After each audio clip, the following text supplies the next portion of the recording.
Shalom. November மாத காலை தியானத்திற்கு உங்களை நாங்கள் அன்புடன் வரவேற்கிறோம்.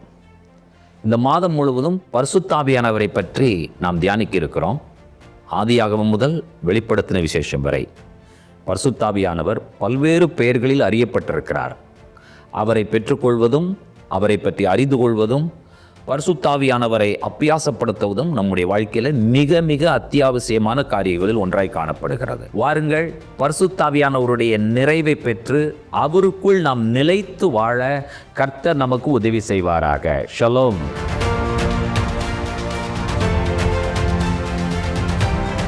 சர்வ வல்லவருடைய சுவாசம். யார் இவர்? அவர்தான் பரிசுத்த ஆவியானவர். அவருடைய கிரியைகள் என்ன, அவருடைய செயல்கள் என்ன?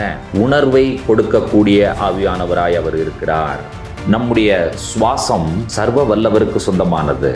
எல் ஷடாய். அந்த சர்வ வல்லவர் யார்? பரிசுத்த ஆவியானவர் நம் உள்ளத்திலே இருக்கும் பொழுது நாம் உணர்வுள்ளவனாக மாறுகிறோம். அவர் நம்மை உணர்த்துகிறவராய் இருக்கிறார். உணர்வுள்ள மனிதன் என்ன செய்வான்? தான் தவறு செய்யும் பொழுது அவனுக்கு பரிசுத்த ஆவியானவர் உணர்த்துவார். அவர் இல்லாவிட்டால் அந்த உணர்வே இருக்கார். பரிசுத்த ஆவியானவரை பெற்றுக்கொள்ளாத மனிதர்களுக்கும் அந்த பரிசுத்த ஆவியானவரை பெற்றுக்கொண்டவர்களாகிய நமக்கும் உள்ள ஒரு பெரிய வித்தியாசம் என்ன என்று சொல்லி கேட்டால், அவர்கள் உணர்வில்லாத வாழ்க்கை வாழ்கிறவர்கள், நாம் உணர்வுள்ள வாழ்க்கை வாழ்கிறவர்கள்.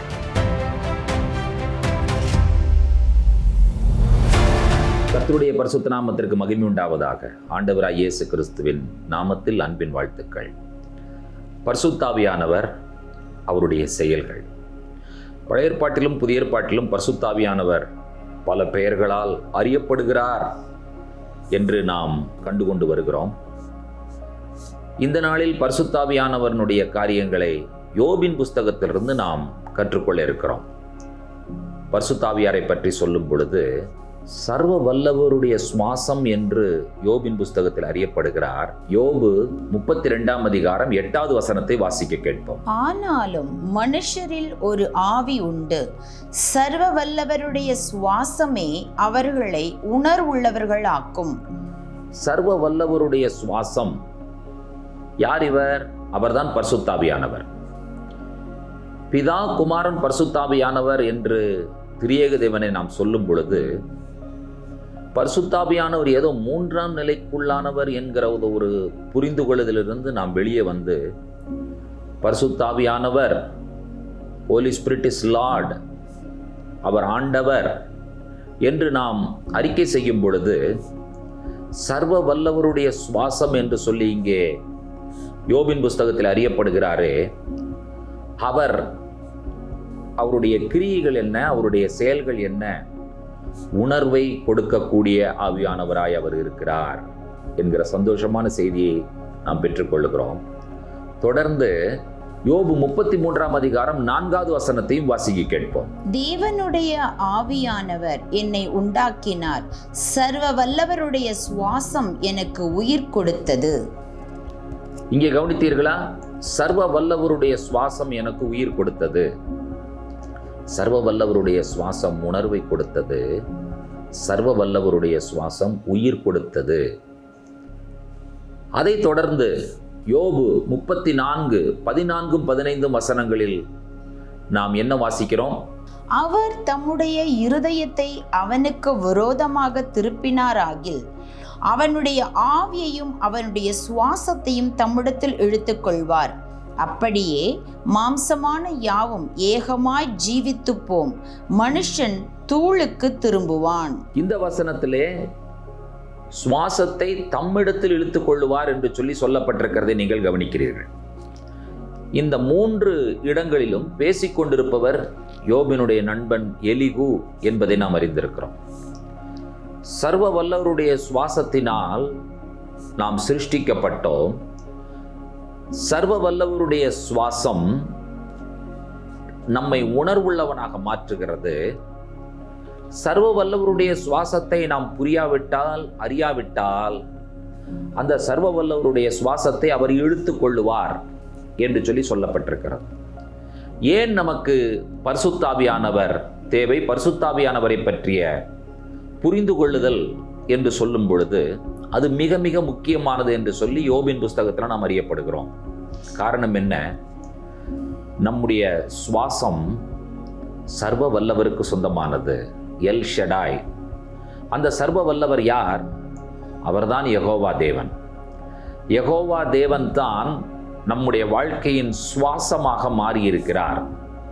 பரிசுத்த ஆவியானவர் நம் உள்ளத்திலே இருக்கும் பொழுது நாம் உணர்வுள்ளவனாக மாறுகிறோம். அவர் நம்மை உணர்த்துகிறவராய் இருக்கிறார். இன்றைக்கு மக்களுக்கு உணர்வுள்ள நிலைமையிலே வாழ்கிறார்களா என்கிற கேள்விக்கு பதில் என்ன? உணர்வில்லாத ஜனங்கள். வேதாகமத்தின் பல இடங்களிலே தீர்க்கதரிசிகள் மூலமாக இஸ்ரவேல் ஜனங்களை கர்த்தர் சொல்லும் பொழுது, என் ஜனங்கள் உணர்வில்லாதவர்களாய் இருக்கிறார்கள் என்று சொல்லி குறிப்பிடுவதை நீங்கள் கவனிக்கிறீர்கள். நம்முடைய வாழ்க்கையிலே நாம் செய்யும் ஒவ்வொரு காரியங்களும் என்ன செய்கிறோம், எப்படி செய்கிறோம், எதை செய்கிறோம், எதற்காக செய்கிறோம் என்கிறதான கேள்வி எழுப்பும் பொழுது, இவைகளெல்லாம் சரியாகத்தான் செய்யப்படுகின்றனவா என்ற ஒரு உணர்வு நமக்கு தேவை எனில், அதற்கு தேவையானவர் நமக்குள் வாசம் பண்ணுகிற சர்வ வல்லவருடைய சுவாசம் என்று அழைக்கப்படுகிற பரிசுத்தாவியானவர். நாம் பரிசுத்தாவியானவராகிய சர்வ வல்லவருடைய சுவாசத்தினால சிருஷ்டிக்கப்பட்டிருக்கிறோம் என்ற மேன்மையான எண்ணங்களை நமக்கு தருவது எது என்று சொன்னால், நமக்குள் வாசம் பண்ணுகிற பரிசுத்தாவியானவர். நாம் உணர்வில்லாதவர்களாய் இருப்போம் என்று சொன்னால் இங்கே என்னவென்று அறியப்படுகிறோம்? அவர் தம்முடைய சுவாசத்தை இழுத்து கொள்ளுவார் என்று சொல்லி சொல்லுவதை, வாசிப்பதை, எழுதியிருப்பதை நாம் கேட்கிறோமே.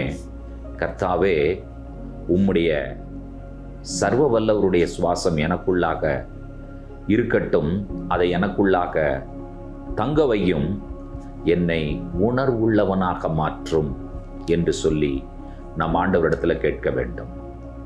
நாம் உணர்வுள்ளவர்களாக இருக்கிறோமா?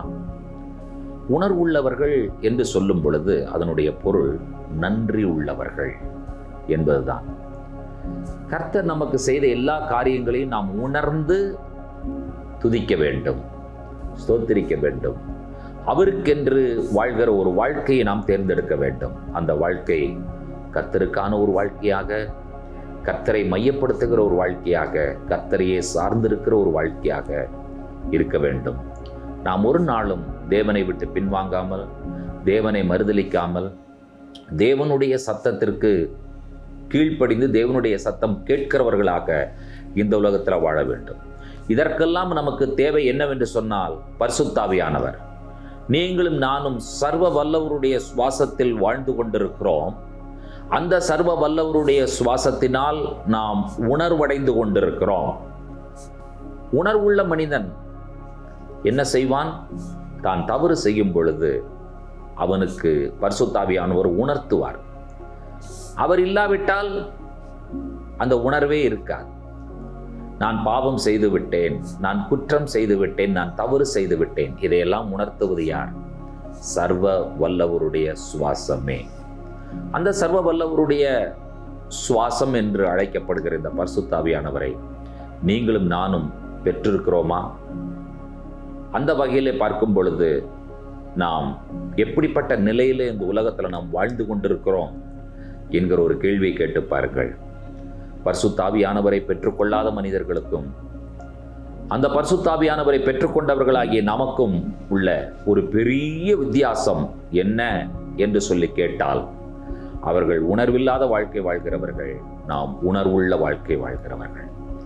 ஒவ்வொரு நாளும் உணர்வோடு கூட, கர்த்தரை நன்றியுள்ள இருதயத்தோடு கூட, காலையிலும் மாலையிலும் அவரை துதித்து ஸ்தோத்தரித்து, ஆண்டவரே என்னை உணர்வுள்ளவனாக்கும் என்று சொல்லுகிற ஜபத்தோடு இந்த உலகத்தில் ஒவ்வொரு நாளையும் வாழ சர்வ வல்லவருடைய சுவாசம் நமக்கு உதவி செய்வதாக என்கிறதான வேண்டுதலோடும் ஜபத்தோடும் இந்த காலை தியானத்தில் உங்களுக்கு சந்தோஷமான நற்செய்தியை சொல்லி நிறைவு செய்கிறோம். வாருங்கள், இணைந்து நாம் ஜெபிப்போம்.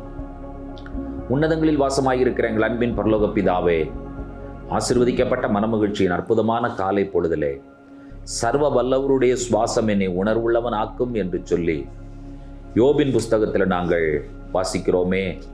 ஆண்டவரே, அந்த சர்வ வல்லவருடைய சுவாசத்தினால் நாங்கள் சிருஷ்டிக்கப்பட்டோம்.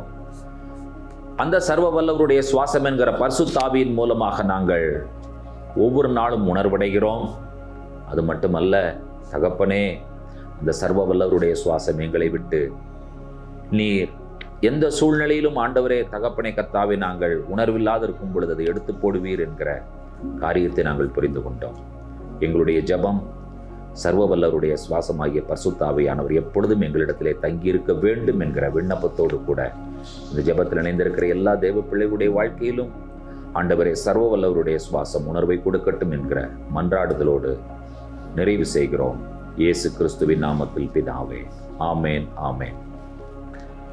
நம்முடைய கர்த்தராகிய இயேசு கிறிஸ்துவின் கிருபையும் பிதாவாகிய தேவனுடைய அன்பும் பரிசுத்த தேவ ஆவியானவருடைய அந்யோன்யமும் சிநேகமும் நம்மளோடும் கூட கர்த்தருடைய வருகை பரியந்தம் நீடித்து நிலைத்திருப்பதாக. ஆமேன், ஆமேன். தேவ சமாதானமும் கிருபையும் நம்மில் பெருகுவதாக. ஷலோம்.